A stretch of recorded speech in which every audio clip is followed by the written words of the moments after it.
going camping with Dad today for a few days, which I'm really looking forward to. I think it's going to be fun. We used to do it all the time when we were kids. Like every summer we'd go away camping. But I don't think that we've done it since I was maybe like 14, maybe even younger. It's been a really long time, and we always talk about it. Oh yeah, we'll go and we'll do it and it'll be fun, but we just never do. But I made it happen this time because, often it was me. I would be touring, or I'd be too worried about uploading because I wasn't uploading when I was touring. So I'd be like, oh, I'll have a break after the tour, and then I would tour, and then I'd be like, oh, I haven't been uploading enough, and then I would upload. But I'm just like, fuck it, it's like 4 days. It's 4 days. I can film a vlog while I'm there, something nice and pretty. And I get to go camping with my dad, which I haven't done for like maybe 15 years. What's that, Bob? A legless goat and a headless goat. What is that?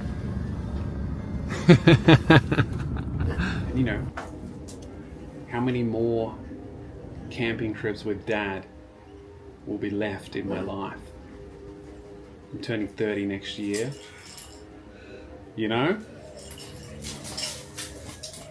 And of those trips, how many of them will be like easy and both of us will be healthy for them? 10? If we're really lucky. If we do one a year. But if I move to the States like I want to in the next couple of years, maybe we only have 5 left. Joanna River. My dad's a craftsman like me. He's always making something. He's always got 15 different projects on the go.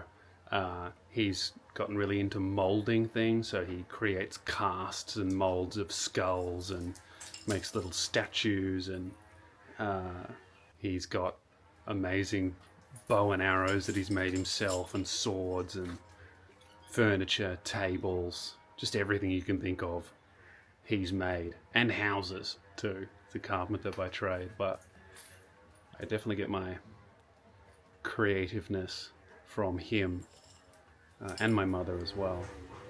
Something that I think about now.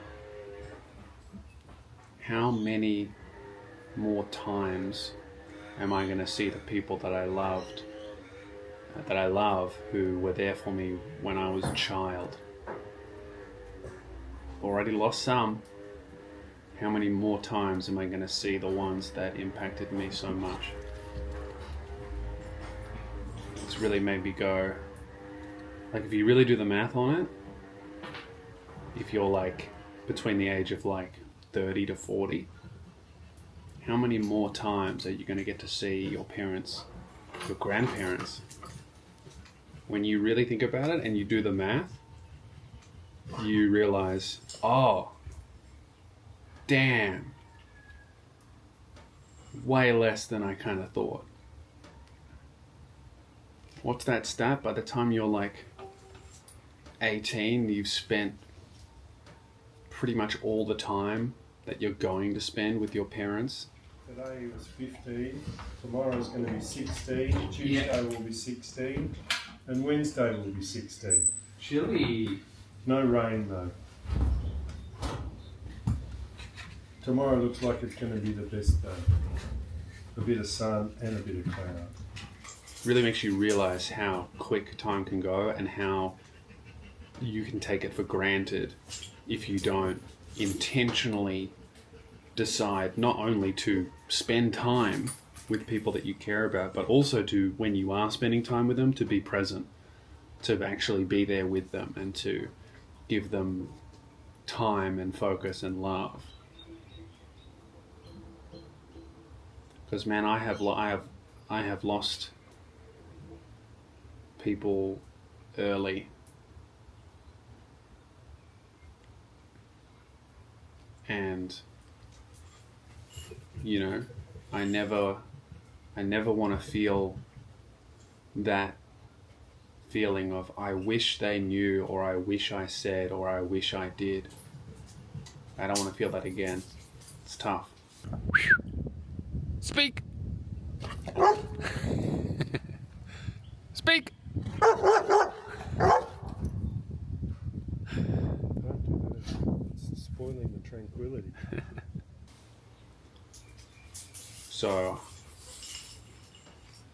I am being there, I am making sure it happens, and when it is happening and when I am there, I am saying the things that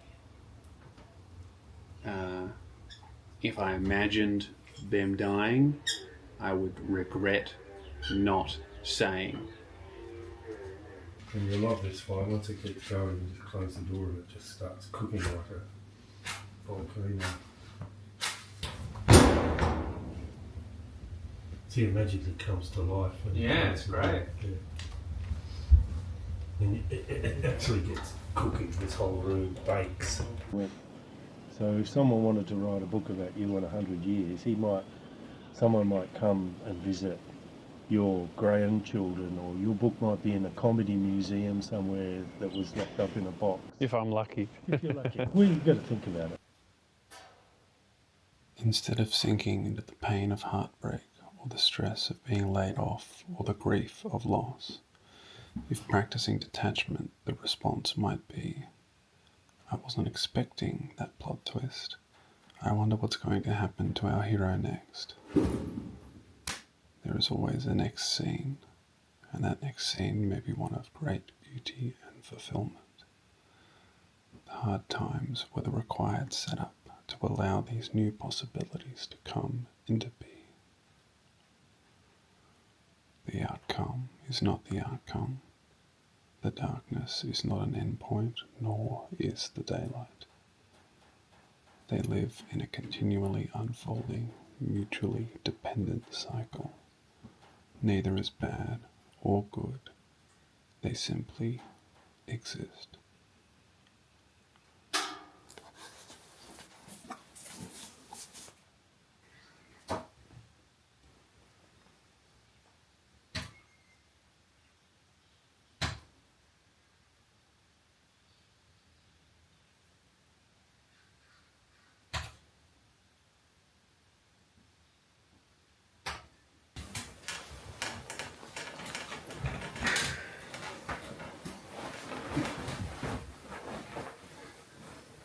Good morning.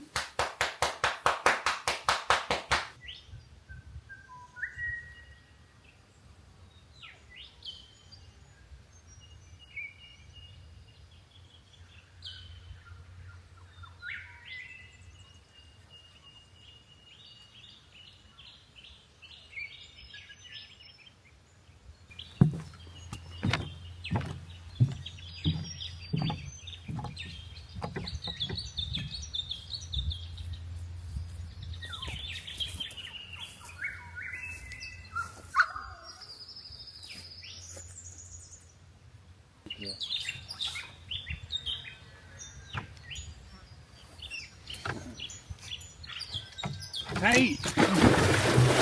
Good dog.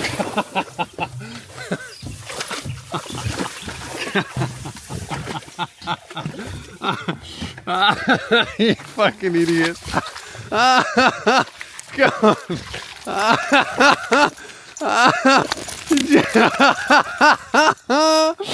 Come here. You idiot dog. Yeah, you're not going to do that again, are you? Yeah, come on.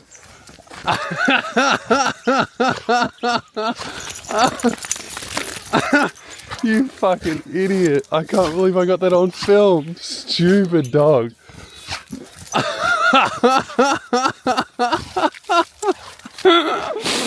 Bob? Was that fun?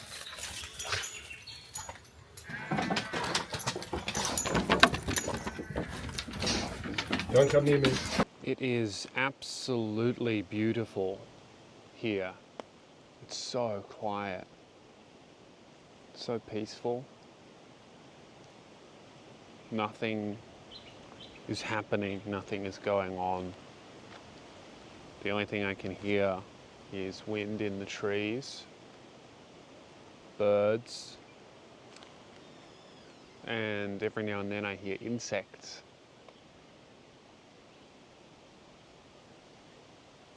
I'm really taking this in because I think this will be the last time I'll be able to take a spontaneous holiday without any regard for projects that I'm working on or shows coming up or videos that need to be released. So I'm really trying to take this in and experience it and enjoy it and remember it and kind of take this piece with me, because I know that there's going to be a lot of work to be done upon my return, which I'm really, really excited about. I can't wait to perform, man. I can't wait to get on planes. I can't wait to eat terrible airport food. I'm excited to just do shows, man. I can't, like, the idea of performing to 60 people in Toowoomba is exhilarating to me. It's been so long. And it's also, I have performed, but it's always been so difficult and so hard to do, and also has, I have enjoyed it, but it has ultimately just been for money. Like, fuck, I have a surgery to pay for. Oh no, I haven't worked for so long. Like, it's just been very utilitarian of like, oh, I can fit in some shows here before I know that I'm gonna have to take 18 months off, or I can do a couple shows here in between COVID lockdowns. Now, like I look forwards and I see the next 10 years of just uninterrupted whatever I want to do. I can pick one thing and do it. And the last time I kind of saw the next decade in front of me, I went from making videos on Facebook to breaking the world record for the world's biggest comedy crowdfund from 2012 to 2019. And then I was in New York, and then I was talking to immigration lawyers, and then it happened. And it's been 4 years since then, so I so understand what I'm capable of when I am uninterrupted. Because that's ultimately that's what it is, you know.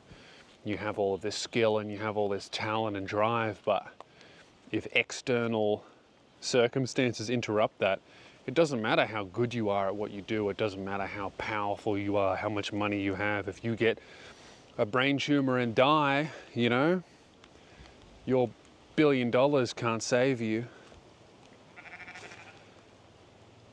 So that's what I'm doing right now. That's what I'm thinking about right now is just, you know, God willing, I have 10 years to move in one direction. And for me, that is New York. That's always been what it is. I want to be there. I want to be doing stand-up. I want to be a comedian. But the road to New York is paved with shows in Bundaberg and tour. And I can't wait to tour. I can't wait to see Australia again. I can't wait to, you know, do a proper real tour that is organized properly, well in advance, that isn't at risk of being cancelled, that I know that I can promote well, that I know that I can do well. I have a great show. I have a hilarious, wonderful, brilliant show that I think is so fun for me to perform, that I have gotten so much good feedback about, that only a few people in Melbourne have seen, because I was only able to do some Melbourne shows and was unable to tour. But now, dude, I can't wait to get back on the road.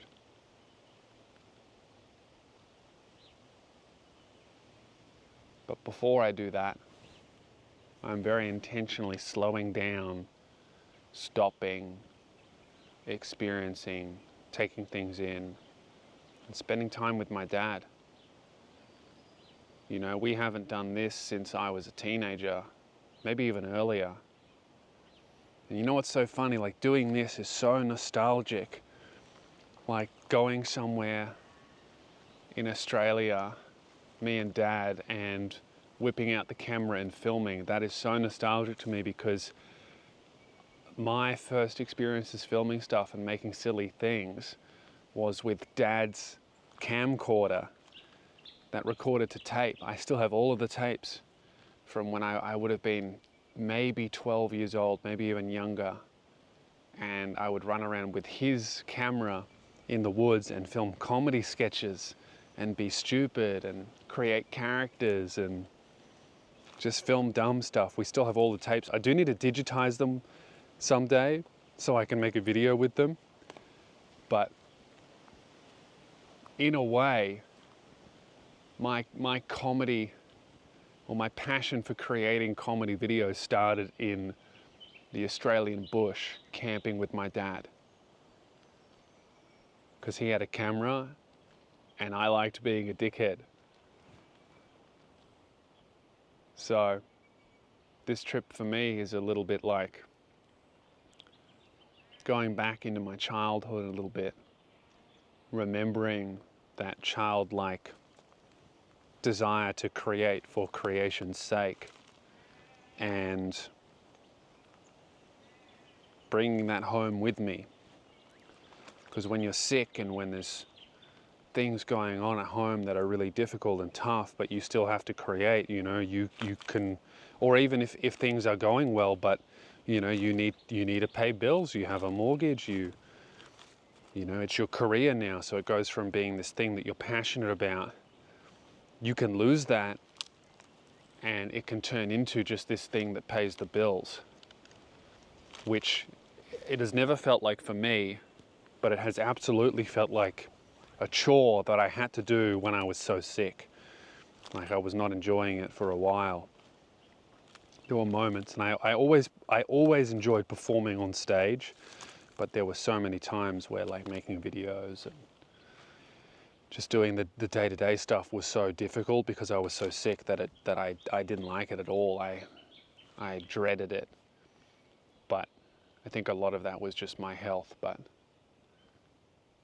you know, that's also something to be aware of. I am so blessed to do this as a job. I am so lucky that people want to pay attention to me and hear what I have to say.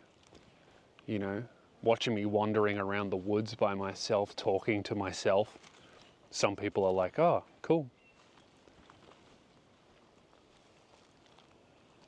And that makes me feel lucky. Makes me feel very blessed.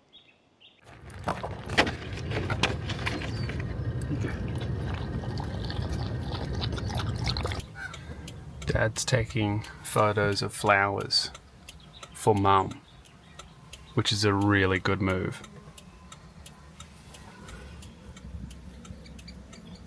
This is a happy marriage we're watching in action.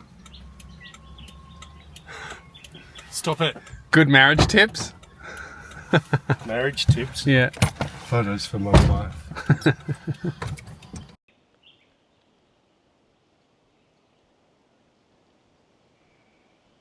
You know, I'm 29 years old. I feel like I'm just learning how to be present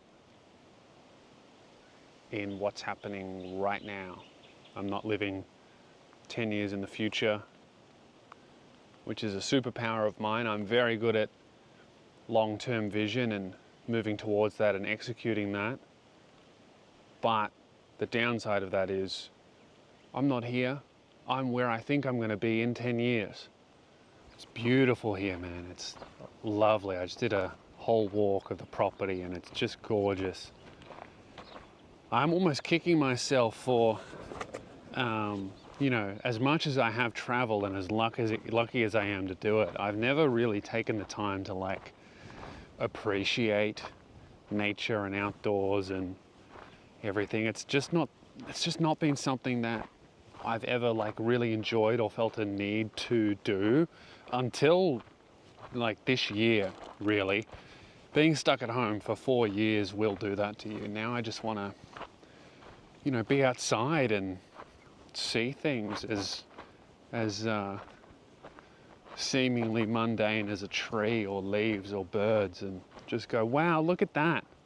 Isn't that beautiful? Bit of character development from me. And this place that we're staying is just so gorgeous. Look at this. So I'm walking down the road now to our little cabin. Me and Dad are staying here, and it doesn't look like it, but we are actually pretty much right at the edge of Australia. So just behind all of these hills that you can see here is the ocean.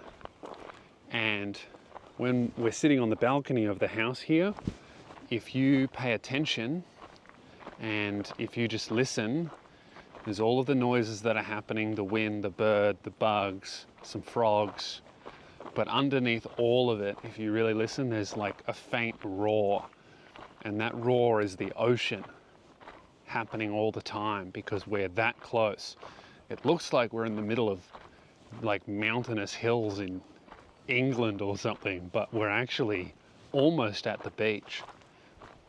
It's a beautiful part of Australia. Johanna is the place. We're staying at the Acacia Cottage, and it is gorgeous. And I'm glad that I can actually appreciate that now, because I think if I came here even, a couple of years ago, I'd be like, yep, cool, cabin, I hope there's Wi-Fi. And look who it is. Hello, baby. Hello.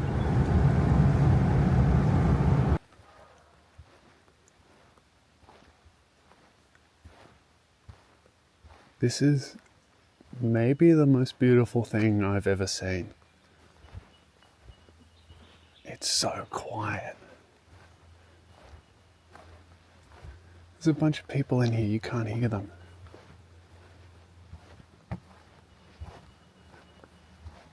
Giant old Redwood Forest.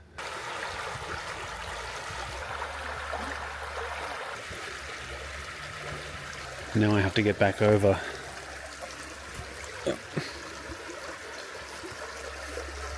I'm slipping already. Oh fuck. Man, I almost went in. Probably a stupid idea. Pretty though. Look at this. This is just gorgeous. I can't get over how big the trees are. Yeah, isn't it just special?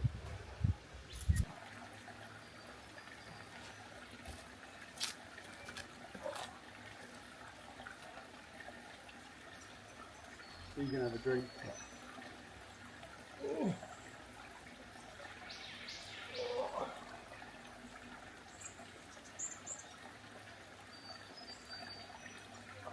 Really good? Beautiful. You could bottle it. What's fascinating as well is all the trees.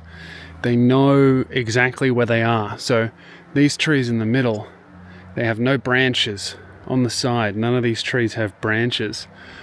All the trees on the outside have branches going out, trying to get their leaves on the sun. So these ones are working really hard to grow this way so the sun can see them and feed them, whereas these ones that are stuck in the middle, they don't get any sun on the sides. They've focused on growing as tall as they possibly can so they can get leaves up.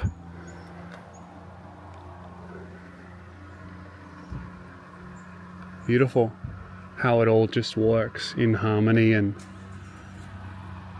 figures out how to survive.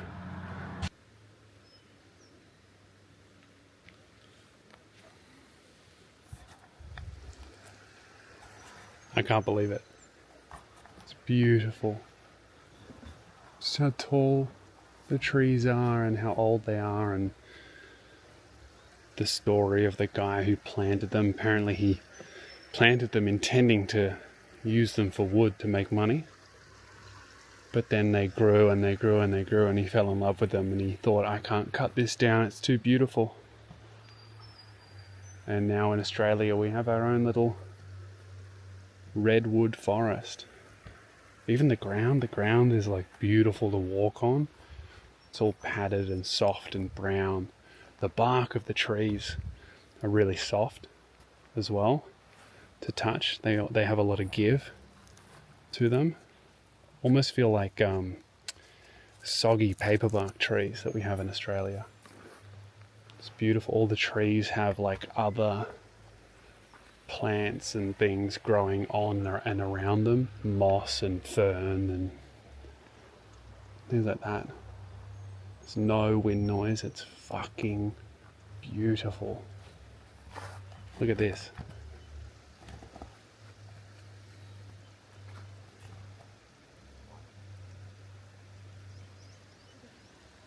It is just so pretty everywhere you look.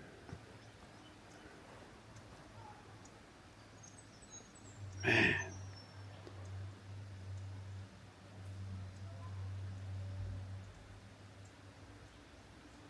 Crazy. So now I'm trying to have both. The vision and the drive and the desire and the motivation to achieve an impossible goal years, decades into the future, but also the mindset, the mindfulness, the presence, the ability to be here right now, listening to the wind go through the trees and the sheep braying, the sun on my face, and my father in the cabin behind me.